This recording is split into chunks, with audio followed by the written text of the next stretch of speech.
우리 인생들의 모든 삶은 결국이 있다고 말씀하십니다. 결과가 있다 이 말씀이죠. 우리 신앙생활하는 우리 모두에게도 역시 결과가 있는데 그게 뭐냐? 오늘 말씀 보니까 열매가 맺어지게 된다 그랬습니다. 열매를 맺는다. 그래서 우리는 좋든 나쁘든 간에 신앙생활 하다 보면 열매를 맺게 돼 있어요. 그래서 성경에 보니까 악한 열매를 맺는 사람이 있는가 하면 선한 열매를 맺는 사람이 있다. 또 알곡을 맺는가 하면 흑종을 맺는다. 그리고 또 하나님이 기뻐하시는 열매를 맺느냐 하면 또 그렇지 않은 책망을 듣고 또 하나님으로부터 어떻게 보면 저주를 받는 그런 열매도 맺는다 라고 성경은 말씀하고 있습니다. 그래서 우리가 진실로 살아가면서 나는 지금 무슨 열매를 맺고 있느냐 하는 것을 우리는 가끔 잘 살펴봐야 됩니다. 내가 과연 하나님이 기뻐하시는 열매를 맺느냐 아니면 내가 세상적으로 악한 열매를 맺고 있느냐 잘 살펴봐야 된다는 말씀인 것입니다. 오늘 말씀은 본문의 말씀은 성령의 열매에 대해서 말씀하시고 있습니다. 성령의 열매. 성령을 받았으면 마땅히 성령의 열매를 맺어야 된다는 것이죠. 그래서 이 성령의 열매에 대해서 살펴볼 때에 무쪼록 우리가 그동안에도 열심을 했지만은 더 열심을 다해야 되겠다 하는 그런 결단을 가지시고 또 아울러서 이제 우리의 인생을 마칠 때는 풍성한 성령의 열매를 많이 맺히고 또 주님이 기뻐하시는 그러한 삶을 사시는 온 성도들 되시기를 먼저 주의 이름으로 축원드립니다. 아멘. 그러면 먼저 열매 맺는 원리가 무엇이냐? 성경은 말씀하시기를 밝히 아주 쉽게 잘 말씀해주고 있습니다. 어떻게 해야 열매를 맺느냐? 물론 우리가 어떻게 사든지 열매를 맺는데 우리가 지금 말씀드리는 것은 어떻게 하면 좀 좋은 열매를 맺느냐 하는 것이죠. 근데 그 열매는 나무에 따라서 결정된다 말씀하고 있어요. 우리가 아무리 힘쓰고 했어도 나무가 시원찮으면 소용없다는 얘기죠. 그러니까 나무에 따라서 열매는 달라진다는 말씀이에요. 나무에 따라서. 그래서 생각해 보세요. 가시나무가 포도를 맺을 수가 있겠느냐? 성경은 말씀하죠. 가시는 결국 가시밖에 못 맺어요. 그리고 또 엉겅퀴가 어떻게 무화과 열매를 맺겠느냐라고 성경은 말씀하세요. 그러니까 결국은 뭐냐? 나무가 중요하다. 나무는 뭐냐? 우리 자신이에요. 그래서 우리 행함이 열매를 맺게 되는데 우리가 진짜 누구냐에 따라서 우리 행함이 달라진다는 것이죠. 선한 사람은 선한 생각을 가지고 선한 일을 하고 그러므로 결과는 뭐예요? 열매는 선한 열매를 맺게 된다. 악한 사람은 악한 나무와 같아가지고 결국은 선한 열매를 맺지 못하고 악한 열매를 맺을 수밖에 없다는 것입니다. 아주 쉬운 얘기죠. 그래서 우리가 선한 열매를 맺고 또 성령 열매를 맺기 위해서는 우리 자신이 변화되어야 돼요. 우리 자신이 하나님 마음과 같이 돼야 돼요. 그래야 선한 열매를 맺게 되고 성령의 열매를 맺게 돼 있어요. 아주 심플한 겁니다. 그러면 나는 과연 살아가면서 하나님 마음을 품고 하나님 말씀 안에서 하나님 뜻 안에서 이렇게 살아가고 있느냐 하는 걸 살펴야 되겠죠. 거기서부터 잘못되면 결과는 다 자연적으로 잘못되는 거예요. 썩은 열매, 또 쭉정이 열매, 하나님이 또 기뻐하지 않는 열매, 이런 열매를 맺을 수밖에 없다는 거예요. 그건 아주 당연한 얘기입니다. 그래서 바로 우리는 나무가 좋아야 된다. 우리는 나무같이 참으로 선한 나무같이 그런 나무가 되어야 될 때 선한 열매를 맺게 된다 그랬어요. 그래서 오늘 19절 한번 살펴볼까요? 19절. 육체의 일은 현저하니 곧 음행과 더러운 것과 호색과 쭉 나오는데 육체의 열매. 자, 육체의 열매를 왜 거두느냐? 육체의 소욕으로 행하기 때문에 육체의 열매를 거두게 된다. 근데 그 육체의 열매는 뭐냐? 오늘 19절, 20절에 말씀하고 있어요. 21절까지. 육체의 일은 현저하니 곧 음행과 더러운 것과 호색과 우상숭배와 술수와 원수를 맺는 것과 분쟁과 시기와 분냉과 당짓는 것과 불리함과 이단과 투기와 술취함과 방탕함과 또 그와 같은 것들이라 이렇게 말씀하고 있습니다. 그러니까 우리가 보기도 다 엄청난 악한 것들이죠. 이런 것들이 왜 맺느냐? 육체의 소욕을 따라 살면 맺을 수밖에 없다는 얘기예요. 아무리 그것을 맺고자 하지 아니하더라도 육체를 따라서 살게 되면 저절로 이런 것들만 맺힌다는 거예요. 그러니까 우리가 얼마나 참 조심해야 되겠습니까? 그런데 문제는 뭡니까? 21절에 보니까 이런 일을 하는 자들은 하나님의 나라를 유업으로 받지 못할 것이요 그랬습니다. 더 문제가 이거예요. 바로 우리가 살아가는 동안에 어떻게 살든지 뭐 이렇게도 살고 저렇게도 사는 거 다 좋은데 결국은 이렇게 살면은 나중에 뭐냐? 오늘 말씀이 이런 일을 하는 자들은 그랬어요. 하나님의 나라를 유업으로 받지 못할 것이요. 그러니까 무슨 얘기입니까? 천국까지 못한다는 얘기입니다. 이거보다 더 중대한 일이 뭐가 있습니까? 우리 인생으로 태어나서 천국까지 못하면 아니 태어나면 못하다고 성경은 말씀하고 있습니다. 그러므로 우리는 이렇게 태어났으면 생명을 가지고 태어났으면 반드시 천국까지 아니하면 안 된다는 얘기예요. 아멘이시죠? 아멘. 그런데 오늘 바로 이렇게 육체의 소욕을 따라 살면은 천국 갈 수가 없다는 거예요. 그러니까 세상에 아무리 살아간 동안에 엔조이하고 잘 살고 복 받았다 하고 뭐 어쩌고저쩌고 하도 한다 할지라도 그런 사람들 안에는 결국은 모든 것이 다 썩는 것밖에 맺히지 않는다 하는 그런 얘기예요. 그러므로 그들은 하늘나라에 갈 수가 없다 하는 얘기입니다. 얼마나 엄청난 말씀입니까? 이게 성경이 말씀하고 있는 바예요. 이것을 변할 자가 없어요. 그렇기 때문에 우리는 살아갈 때 육체의 소욕대로 살아면 안 된다. 육체의 소욕이 뭐냐? 19절부터 21절까지 쭉 말씀하셨어요. 우리가 보기도 듣기도 또 다 싫어하는 그런 것들이에요. 근데 그것을 우리는 누구나 맺기를 원하지 않아요. 그러나 하나님을 믿지 않고 하나님 모르는 사람들은 그 가운데 살게 돼 있어요. 저절로 그걸 맺을 수밖에 없다 이 말씀이에요. 그러니까 우리가 하나님 믿고 하나님 은혜 가운데 산다는 것이 얼마나 복이냐 하는 걸 다시 한번 깨닫게 됩니다. 자, 22절에 보세요. 오늘 오직 성령의 열매는 사랑과 희락과 화평과 오래 참음과 자비와 양생과 충성과 온유와 절제니 이 같은 것을 금지할 법이 없느니라 말씀하고 있습니다. 그래서 이렇게 성령의 열매를 맺는 사람들은 누구냐? 성령의 소욕을 가진 사람들이 이 열매를 맺을 수가 있다 하는 말씀입니다. 그런데 그것은 뭐냐? 9가지 열매를 맺게 된다 라고 말씀하고 있어요. 9가지 열매. 자, 볼까요? 처음에 뭡니까? 사랑, 희락, 화평, 오래 참음, 인내, 자비, 양sun, 충성, 온유, 절제. 자, 9가지죠. 9가지. 이 모든 것들은 육체의 소욕을 가지면 절대로 맺을 수가 없어요. 성령의 소욕을 가진 사람만 맺을 수 있다 이렇게 되어 있어요. 성령의 소욕이 뭐냐? 육체의 소욕이 뭐요? 육체의 뜻대로 육체가 원하는 대로 사는 그런 욕심을 가지고 사는 사람이 육체의 소욕을 가진 사람이에요. 성령의 소욕은 뭐요? 우리 안에 성령이 계셔야 돼. 그 성령의 소욕 가운데 사는 사람이 맺게 되는 열매가 이렇게 9가지 성령의 열매예요. 그러니까 근본적으로 우리가 거듭나지 못했고 우리 안에 성령이 계시지 않으면 우리는 저절로 육체의 소욕대로 살 수밖에 없는 존재가 되어진다는 말씀입니다. 그런데 우리에게는 뭐가 있어요? 성령이 다 계시잖아요. 그런데 성령이 계시면서 우리는 육체의 소욕대로 산다면 그건 참으로 하나님 배반하는 일이죠. 그래서 우리가 이렇게 성령의 소욕 가운데 산다는 것이 우리의 힘으로 사는 것이 아니고 우리 안에 계신 성령 때문에 그렇게 살 수가 있다 하는 것을 우리는 깨닫게 됩니다. 그러므로 우리가 성령 받고 은혜 안에서 산다는 것이 이게 얼마나 복이냐. 또 하나님은 우리에게 성령을 주셔서 우리가 살아가는 삶이 성령 은혜 가운데 살게 하시는 하나님의 뜻을 우리는 밝게 깨닫고 순간순간 살펴보면서 하나님 뜻대로 살아야 된다 하는 말씀입니다. 그런데 오늘 보니까요 23절에 한번 다시 보세요. 온유와 절제니 이 같은 것을 금지할 법이 없느니라 그랬어요. 금지할 법이 없다는 거예요. 그게 무슨 얘기예요? 성령의 은혜를 받고 성령의 은혜 가운데 사는 사람들은 이 9가지를 당연히 맺게 된다는 거예요. 당연히. 그것을 맺지 못하게 할 금지할 법이 없다는 거예요. 그러니까 우리가 지금 살펴보시기 바랍니다. 이 9가지를 쭉 보시면서 우리가 이 안에 다 들어있습니까? 9가지가 우리 안에 지금 다 있습니까? 그 9가지를 다 지금 행하고 있습니까? 그 열매를 지금 맺어가고 있습니까? 한번 답변 좀 해보세요. 어떤 것은 맺는 것 같고 어떤 건 안 맺는 것 같고 그래요?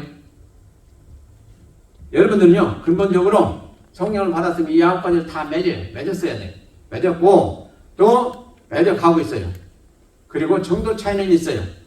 어떤 사람은 큰 열매 맺고, 그러나 어떤 사람은 좀 조그만 열매 맺고, 사랑의 열매도 큰 사랑의 열매를 맺는 사람이 있는가 하면 아주 조그만 미미한 열매를 맺는 사람이 있어요. 그러나 성령이 우리 안에 계시다면 이 9가지를 다 맺게 돼 있어요. 아멘. 정도 차이야, 정도 차이. 아멘. 아멘. 그러므로 우리는 얼마나 복된 존재냐는 것이에요. 성경이 뭐라고 말씀해요? 금지할 법이 없다는 거요. 이것을 맺지 못하게 할 법이 없다는 거요. 성령을 받은 사람들, 우리 하나님 믿는 사람들 다 맺어야 된다는 거예요. 당연히 맺어야 된다는 거예요. 한번 살펴보세요. 9가지. 그 중에서도 어떤 것은 여러분들이 아주 특별하게 크게 받은 것이 있을 거예요. 또 어떤 것은 받았는지 안 받았는지도 모르게 그렇게 된 것도 없지 않아 있을 거예요.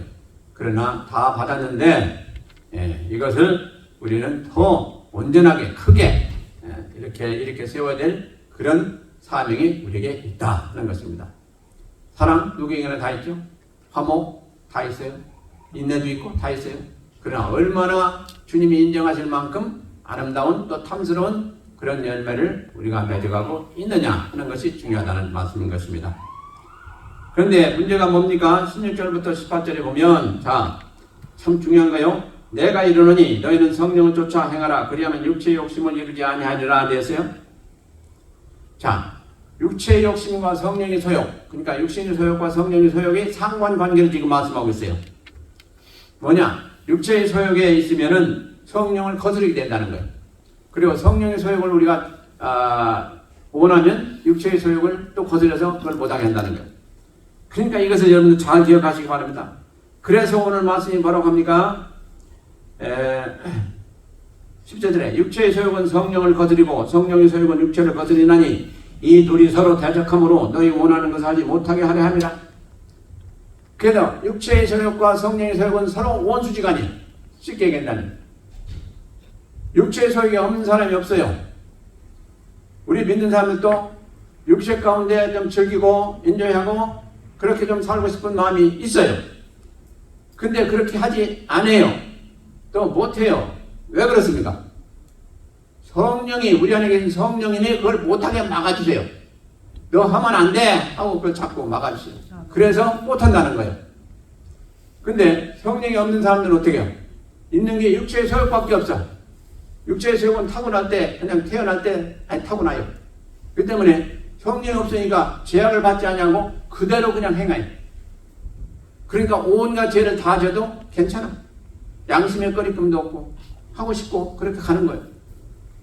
그러나 우리 성령 받은 사람들이 그런 일을 당할 때는 우리 안에 금방 브레이크가 걸려요. 브레이크 거시는 분이 누구냐? 성령님이세요. 우리가 아니야. 우리가 아니야. 절대로 여러분이라고 생각하면 안 돼요. 그래서 성령의 능력이 얼마나 여러분들한테 역사하시냐에 따라서 할 수도 있고 안 할 수도 있어요. 그게 너무 좋아. 너무 좋고 내가 그거 꼭 하고 싶어. 성령이 강하게 역사하시면 못해. 아이고 안 해요. 그런데 이제 성령이 충만치 못하고 성령의 영향이 적어지면 어떻게 돼요? 또 그 똑같은 걸 대해도 하고 싶어. 그러니까 하고 싶은 마음이 너무너무 커. 너무너무 크면 어떻게 되죠? 그것이 하지 말라 하는 것보다 더 강해지면 하게 돼 있어요. 이게 우리 믿는 사람들이 연약함이에요. 그래서 죄도 범하고 별짓을 다 하게 돼 있어요. 우리 믿는 사람들. 한참 가다 보니까 이거 내가 잘못했구나. 그리고 깨닫고 다시 돌아오고 회개하고 그러는데 그것도 역시 하나님이 도와주셔서 그렇게 하는 거예요. 그러나 그런 일이 없는 게 더 좋은 거죠. 그래서 이 말씀을 이건 성경 말씀이에요. 육체의 소욕은 성령을 거스리고 성령의 소욕을 거스리고 성령의 소욕은 육체의 소욕을 거스려서 둘 다 못하게 한다. 서로 제어하는 그런 관계다는 거예요. 그래서 우리가 올바로 살려면 어떻게 돼야 돼요? 성령의 소욕, 곧 다시 얘기하면 성령의 충만하심이 우리 안에 항상 충만하면 우리는 내가 죄 짓지 않아야 되는데 하는 생각까지도 할 필요가 없어요. 저절로 안 하게 돼 있어요. 이게 가장 세상 말로 하면 안전빵이에요. 이것이 거의 같아지면 어떻게 돼요? 질까 말까 하다가 결국 육신의 소욕이 강해지면 범죄하고 엉뚱한 길로 가게 되는 거예요. 그러니까 우리 안에서 역사하신 이가 누구냐에 따라서 죄를 범할 수도 있고 안 할 수도 있고, 우리가 올바로 살 수도 있고 올바로 살지 못할 수도 있고, 이런 것이지 내가 훌륭해서 뭐 죄를 안 짓고 내가 형편없어서 또 죄를 짓고 그런 게 아니라는 거예요. 여러분들 이걸 확실히 아시고 행하시길 바랍니다. 그래서 우리는요 강해야 돼요. 강해야 되는데 육신적인 힘으로 강하라는 얘기가 아니고요. 믿음 안에서 강하고 성령 안에서 강하고, 이 강해서 이것으로 인해서 우리 마음이 온전히 잡혀서 우리가 죄를 범하려고 하는 그런 상황이 된다 할지라도 범하지 아니하고 올바로 갈 수 있는, 살 수 있는 그런 상태가 되어지는 것이 참으로 복이다 하는 말씀입니다. 어쨌든 잘못하면 잘못한 그런 열매를 맺게 되어 있고, 잘하면 잘한 열매를 맺게 되어 있고, 잘못한 열매를 맺게 되면 결국 하나님과 점점 멀어지게 될 수밖에 없는 거예요. 그래서 16절에 다시 한번 보시면요, 내가 이르노니 너희는 성령을 쫓아 행하라. 그리하면 육체의 욕심을 이루지 아니하리라. 그래서 육체의 욕심을 이룰 수밖에 없는 그런 상황이 된다 할지라도 그것을 무너뜨리고 그걸 격파하고 우리가 죄를 짓지 아니하고 할 수 있는 것은 딱 여기 비결이 있어요. 오는 뭐냐, 내가 이르노니 너희는 성령을 쫓아 행하라. 성령을 쫓아 행하라. 성령의 소욕대로, 성령이 말씀하신 대로 행하면 육체의 소욕은 저절로 허물어지고 우리에게 맥을 못 쓰는 그런 존재가 되고 만다 하는 말씀입니다. 그래서 제가 아주 입이 아프도록 얘기한 게 뭡니까? 성령 충만함을 위해서 항상 기도하시고 성령 충만함을 위해서 여러분들이 노력하시면서 신앙생활 하시라고 제가 수없이 말씀드리지 않습니까? 바로 그래서 그렇습니다. 우리는 성령 충만하지 못하면 오늘 모든 걸 잘했던 사람도 내일 완전히 180도 달라가지고 엉뚱한 짓을 할 수 있는 것이 우리 인생들이에요. 그렇기 때문에 우리가 누구냐는 것을 잘 아시고, 우리는 우리 안에 계신 성령님에 붙드시거나 감동하시지 아니하시고 그냥 내버려두시면 우리는 금방 나가서 범죄하며 금방 엉뚱한 짓을 할 수밖에 없는 그런 인생의 연약함이 우리에게 있다 하는 것을 꼭 기억하시기 바랍니다. 그래서 우리가 이제 성령을 쫓아 행해야 될 그런 이유는 뭡니까? 육체의 욕심을 이루지 아니하고 성령의 뜻에 따라서 성령 충만하는 데 가운데 올바로 살기 위해서 전적으로 중요한 아주 필수 사항이다 하는 말씀입니다. 예. 이렇게 되면 저절로 성령 열매는 주렁주렁 맺히게 되죠. 그러면 여러분들이 복을 받고 하나님이 기뻐하시고 우리가 살아가면서도 범사에 기쁘고 감사하게 돼 있어요. 자, 그래서 이제 열매 맺는 원리에 대해서 지금 살펴봤어요. 그러면 이제 지금부터 성령 열매에 대해서 살펴보겠어요. 오늘 다 하진 못하겠어요. 3가지만 좀 살펴보려고 그래요. 그리고 다음 시간에 이제 다음 것을 또 살펴보도록 하겠습니다. 첫째 뭐라고 그랬어요? 사랑이죠, 사랑. 그래서 사랑에 대해서 한번 우리가 살펴보고 있는데, 사랑은 뭡니까? 고린도전서 13장에 보니까 사랑이 쭉 한 장에 대해서 다 나왔어요. 그래서 그 15가지 덕목이 나옵니다. 사랑에 대해서. 그 15가지 덕목을 줄여가지고 몇 가지로 함축해서 말씀드리면, 제일 먼저 뭐냐? 참으며, 인내요, 인내. 자, 여러분들이 부부간에 다 사랑해요. 사랑해요. 그리고 뭐 성도끼리도 사랑해요. 사랑하는데, 이 성경에 보니까, 고린도전서 13장에 보니까 제일 중요한 게 뭐냐? 사랑한다면 제일 중요한 것이 4가지나 나오는데 똑같은 의미의 4가지예요. 근데 그게 뭐냐? 인내예요. 인내. 참음. 자, 부부간에 사랑한다고 하지만 참지 않으면 그 사랑이 아니다 하는 것이요. 그냥 화 잘 내고 그냥 성질 잘 내고 하면 그 사랑 아니다는 거예요. 사랑장에서 제일 강조하고 있는 게 뭐냐? 참음이요. 참음. 그래서 우리가 성도들끼리도 저 사람이 무슨 얘기를 해줬을 때 우리가 화나는 얘기도 있을 거예요. 참아야 그게 사랑이에요. 그걸 그냥 들여다가 그냥 들여다가지고 거기서 말썽이 나오고 그러면 그 사랑이 아니다는 거예요. 사랑. 사랑의 한 가지만 기억하시기 바랍니다. 사랑의 제일 중요한 건 참음이다. 길이길이 참는 거다. 이게 최고로 중요한 것이다. 아멘. 아멘. 이것만 기억하세요. 이게 없으면 사랑하는 사람이 아니에요. 사랑에서 제일 중요한 것을 빼먹는 사람은 그 사랑이라고 할 수가 없습니다. 그 다음에 중요한 게 나오는데, 자기의 유익을 구치 아니하고 남의 유익을 구해서 행하는 것이 사랑이다. 그리고 남에게 악한 일을 하지 않는 것이 사랑이다. 또 남에게 교만치 않는 것이 사랑이다. 이 중요한 것을 제가 뽑아서 몇 가지만 지금 말씀드렸어요. 그 중에 최고가 뭐냐? 참음이다. 참. 누구나 다 성질 있어요. 화가 나요. 뭐 저도 그렇고 여러분들도 그렇고. 그래서 참다 터질 때가 있어요. 예, 참다. 그것도 사랑이 부족해서 그래요. 사랑이 충만하면 끝까지 참아야 돼요. 꼭 기억하시기 바랍니다. 다른 거는 기억하지 못해도 사랑, 우리가 다 원하는 것. 사랑이 제일이다 되었어요. 사랑이 제일이다. 그러면 그 제일인 것을 우리는 해야 되는데, 노력해야 되는데, 그게 제일 중요한 건 참음이다. 이것만 딱 기억하시기 바랍니다.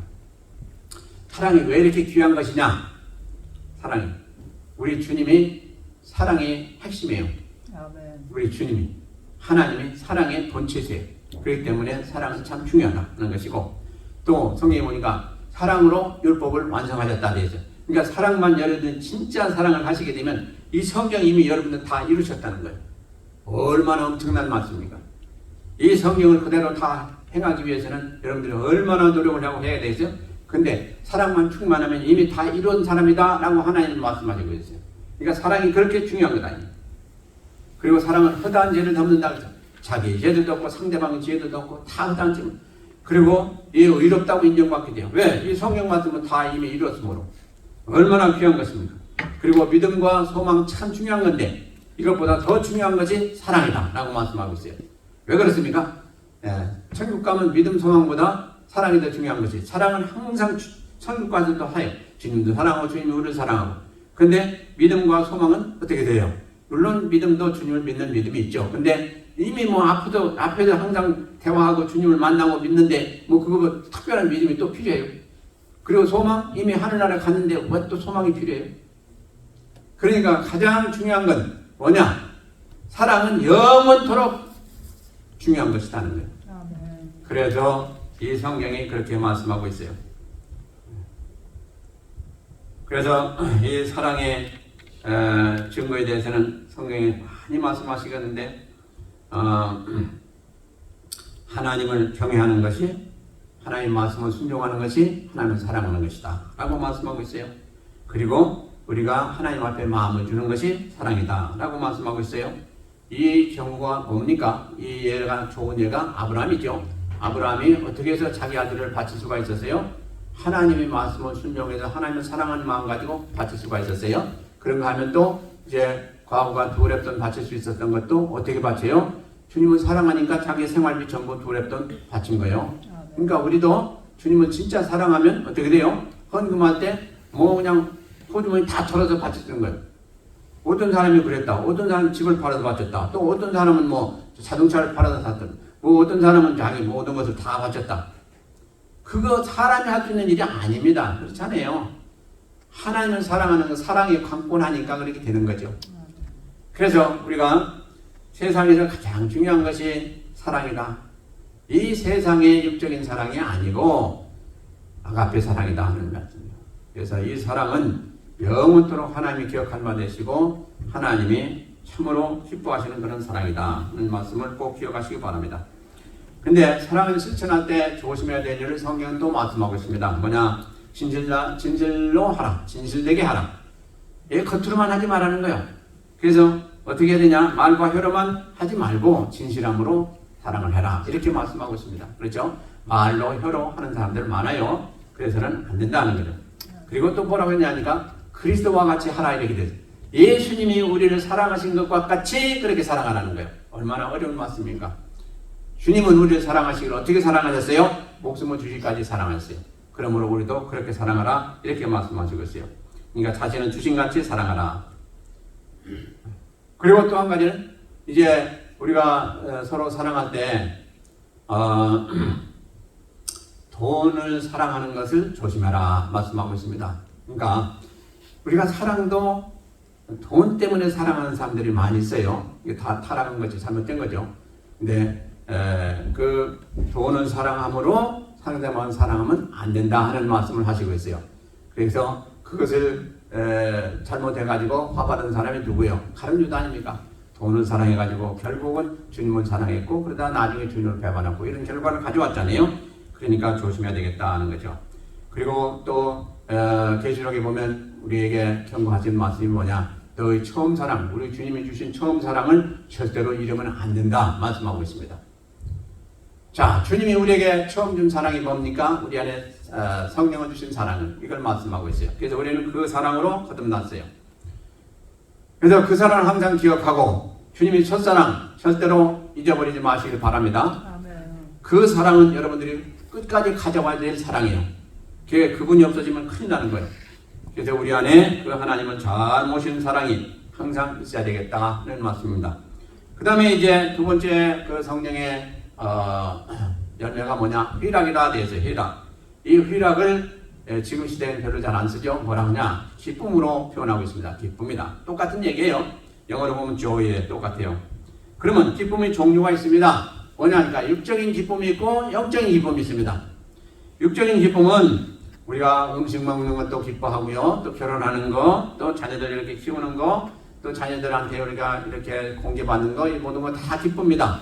그리고 우리가 돈을 많이 버는 참 기쁘고, 사업이 잘 되면 기쁘고, 이게 다 육신적인 기쁨입니다. 근데 영적인 기쁨은 뭐냐? 가장 중요한 게 뭘까요? 영적인 기쁨 중에? 구원받은 기쁨이에요. 이 구원의 기쁨은 뭐 세상에 비할 수가 없는 거예요. 예, 그렇잖아요? 예, 구원의 확신을 갖는 이 기쁨. 그리고 이제 또 성경에 말씀하시기를 주님 오실 때 내가 어떻게 주님을 맞이할고 하는 그런 생각을 하면 그 주님, 사랑의 주님 내가 만날 때 나는 이제 천국 가는데 얼마나 그게 기쁘겠느냐 하는 그 모멘트를 여러분들 한번 기억하시기 바라고요. 그러면 우리가 기뻐하는 그런 그 확신을 항상 가지고 있어야 될 텐데 그 이유가 무엇이냐? 다른 거 없어요. 우리는 천국 간다는 확신 때문에 항상 기뻐하게 살라 이렇게 성경은 말씀하고 있어요. 우리는 잠시 잠깐 있는 이 세상에 이런 거 저런 거 다 누린다 할지라도 그보다도 더 귀한 기쁨이 있는데 그게 뭐냐? 우리는 천국 가서 산다는 그 기쁨 때문에 항상 기뻐해야 된다는 말씀인 것이죠.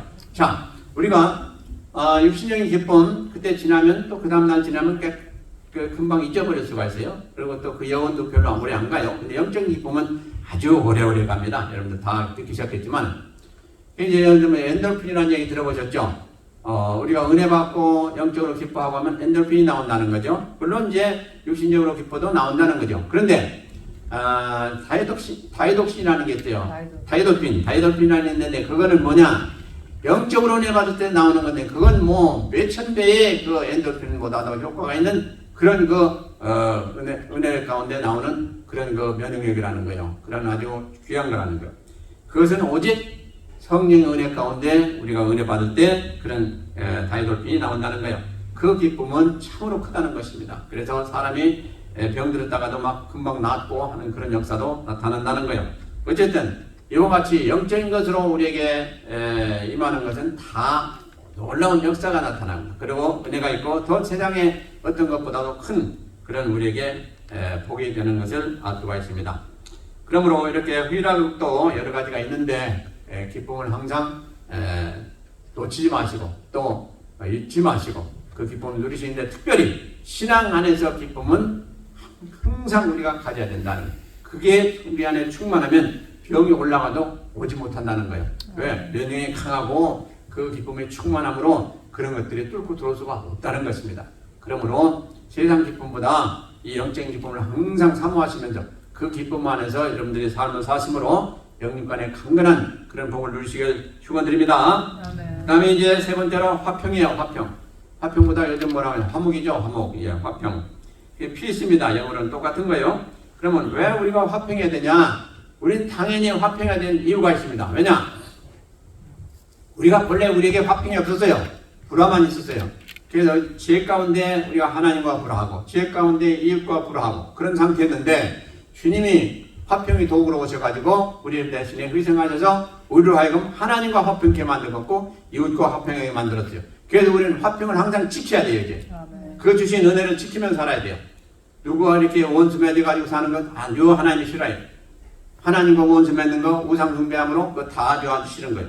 그렇기 때문에 우리는 전적으로 화평을 누리면서 살고 그것 항상 지켜야 될 의무가 있다 하는 것을 꼭 아시기 바랍니다. 그런데 오늘 성경 말씀은 너희끼리 서로 화목하라 이렇게 되어 있어요. 화목하라. 하나님과도 화목해야 되지만 우리끼리 서로 화목하라. 그래서 화목하는 가정은 아무리 먹을 것이 없어도 그 가정이 항상 잔치하는 것 같다. 그렇게 잔치하는 것 같이 그렇게 표현하고 있습니다. 그러면 없어도 화목한 가정, 참으로 아무리 있어도 불화한 가정보다 훨씬 복 있는 가정이다 라는 것을 꼭 기억하시고 그렇게 하시기를 부탁을 드립니다. 아멘. 화평하십니까? 아멘. 화목하십니까? 아멘. 여러분들끼리 서로 화목하시고 또 하나님과도 화목하시고 이 화목은 대단히 중요합니다. 이게 막히게 되면요 하나님의 은혜가 끊기게 됩니다. 그러므로 조심하시기 바랍니다. 우리가 화목이 그렇게 깨지게 되면 하나님과 관계, 일권의 관계 다 막힙니다. 그러면 어떻게 되겠어요? 은혜 못 받아요. 그리고 살아가면서도 범사가 아주 힘들어져요. 그러니까 절대로 그렇게 하지 마시길 바랍니다.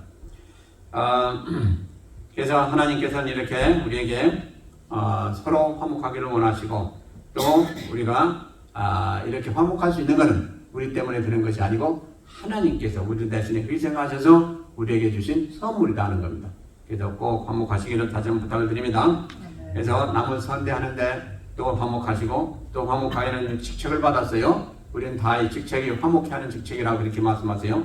그리고 또 오늘 말씀대로 이제 화목은 성령의 열매 중에 하나다. 그렇기 때문에 꼭 맺어야 된다 하는 결단을 가지고 꼭 맺으시길 바랍니다. 자, 중국에 오래전에 중국에 한 성도가 있었는데 이제 뭐 한국도 그렇고 중국도 그렇고 저도 이제 어렸을 때 논에 물을 대본 적이 있어요. 그러면 개울물이 가는데 이제 그 물을 인도해가지고 자기 그 논에 이제 뚝을 헐고 이제 물을 인도하거든요. 그래가지고 밤새 이제 가뭄이기 때문에 그런 물을 이제 끌어가지고 자기 논에 물을 채우고 이제 밤늦게 가서 잔다 이 말이에요. 근데 낮에 아침에 나와 보니까 그 물이 온데간데 없이 다 빠졌는데 바로 옆에 있던 그 논에 확 채워져 있는 거예요. 그러니까 옆 사람이 다 빼간 거예요. 밤새. 그래가지고 참았어요. 그리고 그 다음날 또 했어요. 또 했는데 또 가보니까 또 마찬가지예요. 자기네 논은 다 말라버리고 그만 옆에 있는 논은 그냥 흥건하게 물이 채 있는 거예요. 자기가 다 먼저 자기 논에 채워놓고 다 빼간 거예요. 그러니까 화가 나가지고 어쩔 줄 모르는 거예요. 그래가지고 결국 목사님한테 와서 사기를 한 거예요. 목사님 내가 이랬는데 이거 벌써 일주일 동안이나 이렇습니다. 내가 이걸 도대체 어떻게 참고 어떻게 해야 되겠습니까? 그랬어요. 그러니까 목사님이 가만히 있다가 생각해보더니 뭐라 하는 거 아니 성도님 그렇게 하지 마시고 오늘은 밤에 가서 그 옆에 논을 먼저 채우세요. 채우시고 그 다음에 성도님 논도 채우시기 바랍니다. 그러니까 가만히 듣고 보니까 그럴듯해요. 그래서 그러자. 그리고 가서 이제 그렇게 했어요. 자기네 논보다 그 논 먼저 채우고 자기 논 그러니까 뭐 두 배로 어려웠겠죠. 그리고 나서 찾는데 아침 일찍에 누가 문을 뜯어 나가 보니까 그 옆에 집 사람이 온 거예요. 와가지고 얘기를 하는 거예요. 내가 참으로 잘못했습니다. 하면서 내가 그렇게 당신이 이렇게 힘들어서 불을 이렇게 한 것을 내가 다 뺏어가서 참으로 잘못했습니다. 아주 정중하게 사과를 해요. 그러면서 뭐라고 하는 거니? 당신을 이렇게 참게 하고 이렇게 선한 마음을 주신 그분이 누구신지 모르겠지만 당신이 믿는 하나님 같은데 나도 그래서 그 하나님을 믿으려고 합니다. 이렇게 고백하는 거예요. 그러니까 그 사람이 믿으면 그 가족도 다 믿게 되는 거죠. 그래서 한 가족을 다 구원하는 그런 역사가 있었다고 합니다. 이것이 뭡니까? 이것이 바로 성령의 열매를 맺은 결과가 되기 때문에 그렇습니다. 그래서 성령의 열매 중에 뭡니까? 우리가 다 있죠. 첫째 사랑이죠. 사랑의 열매를 맺어가지고 이웃의 사랑을 베푸니까 그 사랑이 녹아져가지고 이렇게 엄청난 참 영혼 구원의 역사가 일어나는 것을 우리는 여호와 가운데 보게 됩니다. 성도 여러분, 성령의 열매는 우리가 맺어도 좋고 안 맺어도 좋은 게 아니라 당연히 맺어야 되는 겁니다. 그리고 우리는 맺을 수가 있게 되는 겁니다. 근데 아까도 제가 처음에 말씀드린 대로 어떤 사람은 큰 열매를 맺나 하나 어떤 사람은 또 조그만 열매를 맺습니다. 그러나 우리가 주님 앞에 설 때에 주님은 뭘 보신다고 그랬어요? 너희들이 무슨 열매를 맺었나 내가 좀 보자 이렇게 주님이 말씀하신다고 그랬어요. 그러니까 그날에 우리가 큰 열매 주렁주렁 한다운 열매 맺은 그 열매를 주님 앞에 드린다면 주님이 얼마나 기뻐하시겠느냐 하는 말씀이죠. 그 기뻐한 걸로 끝나지 않잖아요. 그러면 하나님은 우리에게 대신 상급을 주신 하나님이다 라는 것을 꼭 기억하시고 우리가 살아가는 것도 다 똑같은 인생인데 이제 앞으로는 어디에 좀 힘을 써야 되겠냐? 이 성령의 열매를 맺기 위해서 좀 힘을 써야 되겠다 하는 말씀입니다. 그래도 모쪼록 주렁주렁 큰 성령의 열매를 많이 맺혀서 우리 주님 오실 때에 주님이 기뻐하시고 주님의 칭찬을 들으시는 여러분들 다 되시길 주의 이름으로 축원드립니다. 기도하시겠습니다.